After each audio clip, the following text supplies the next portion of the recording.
tunataka suluhu la kudumu. Hatutaki tuwe tunarudi hapa kuleta chakula.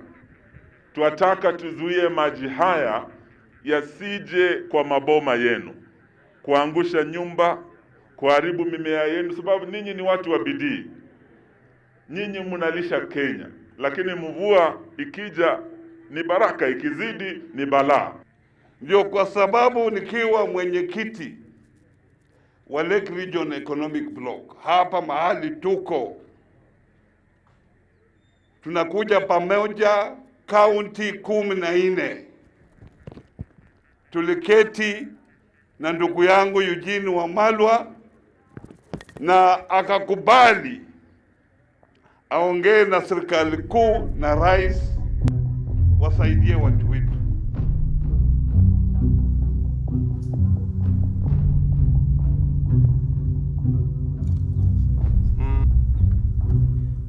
This is part of Alego Usonga and Budalangi constituencies. The devastation caused by recent floods quite visible as locals begin the onerous task of rising from the ruins.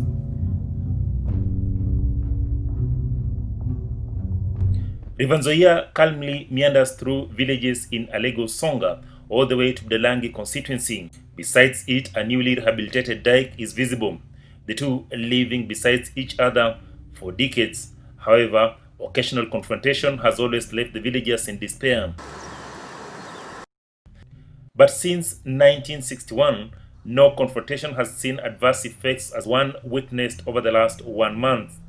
Bifu ulioko kule chini ni mkubwa.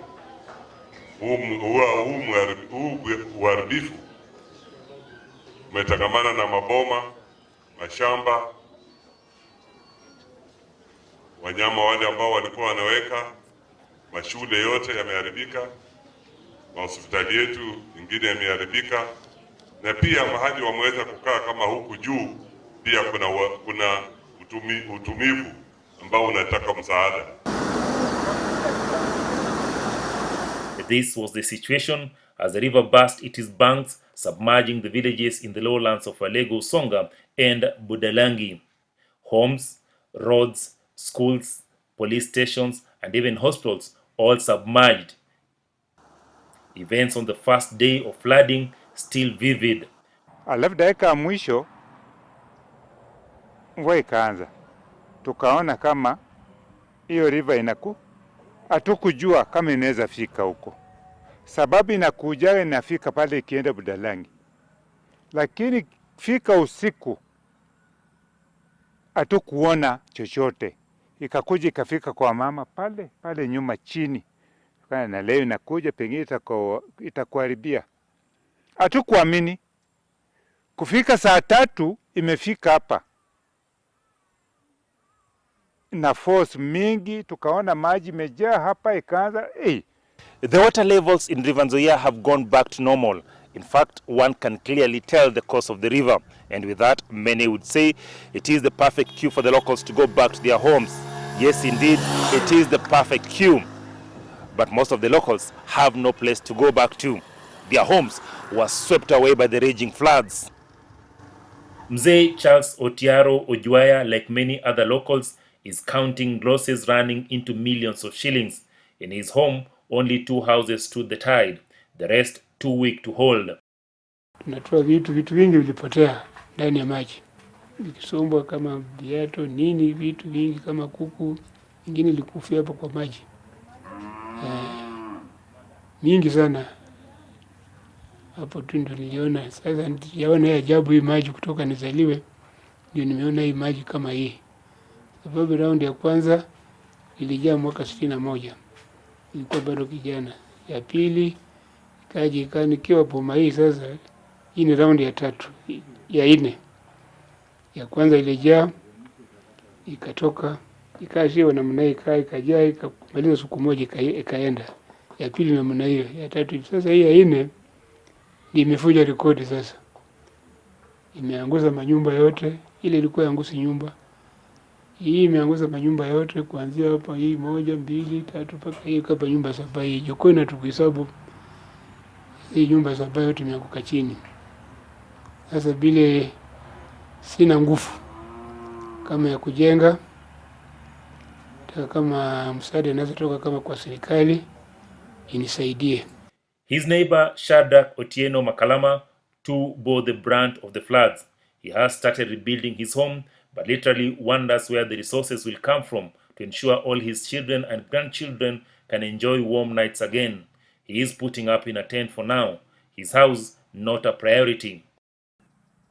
Hii nyumba kujenga sikupenda kwetu. Hata wewe unaweza kuwa na mtoto, uko na watoto wajukuu.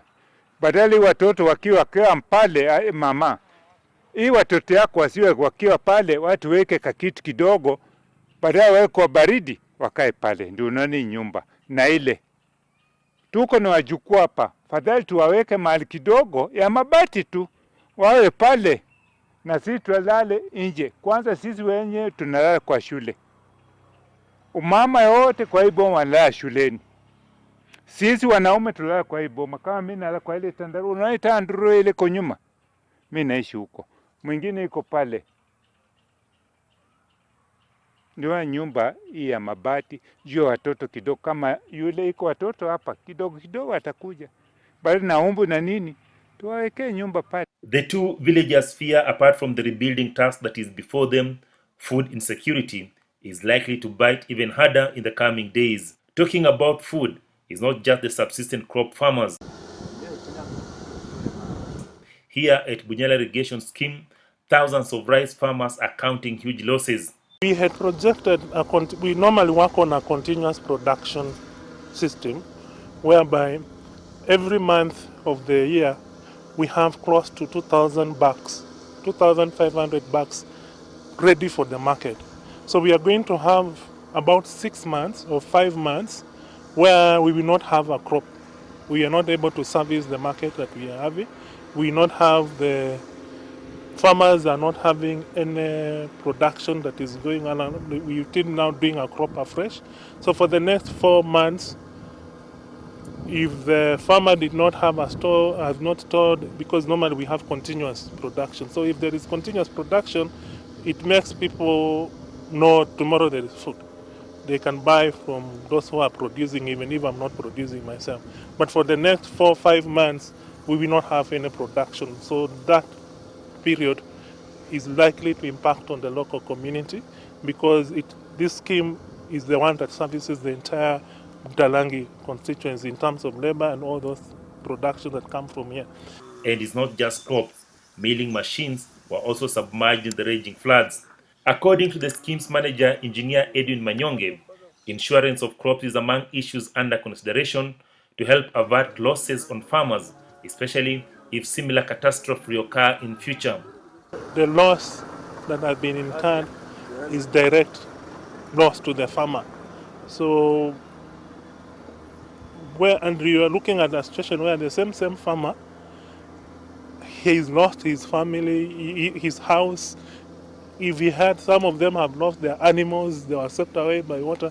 So we are looking at a long-term problem. It's not a problem that we can solve immediately, because those farmers currently are more preoccupied by rebuilding their homes than a few of them that were not severely affected are the ones that are already back into the field. But majority of them are now preoccupied with rebuilding their homes. Busia County Governor's Hospital Jamong says while his government is asking for well-wishers and non-governmental organizations to come to the aid of those affected, his government will in the next financial year prioritize rebuilding the livelihoods of those affected by the floods. Wakati natengeneza bajeti yetu, nyinyi wenyewe hapa mkiwa hapa ni wakazi wa Busia County, MCAs watakuja kuona kwamba priority yenu yeye ambayo mnataka msaidiwe kupitia kwa hii pesa. Kwa sababu hakutakuwa na faida ya kujenga lami kule Busia na hapa nyinyi mnaumia. Itakuwa faida kweli?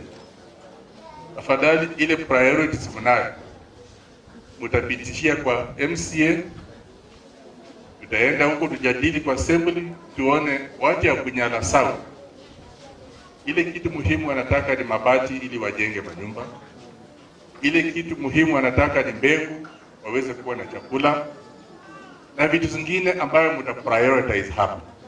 He however wants long-term solutions to the perennial flooding in the region, sentiments echoed by leaders drawn from other flood-prone areas in the region. Achola Simon, reporting for Channel 1 Weekend from Busia County.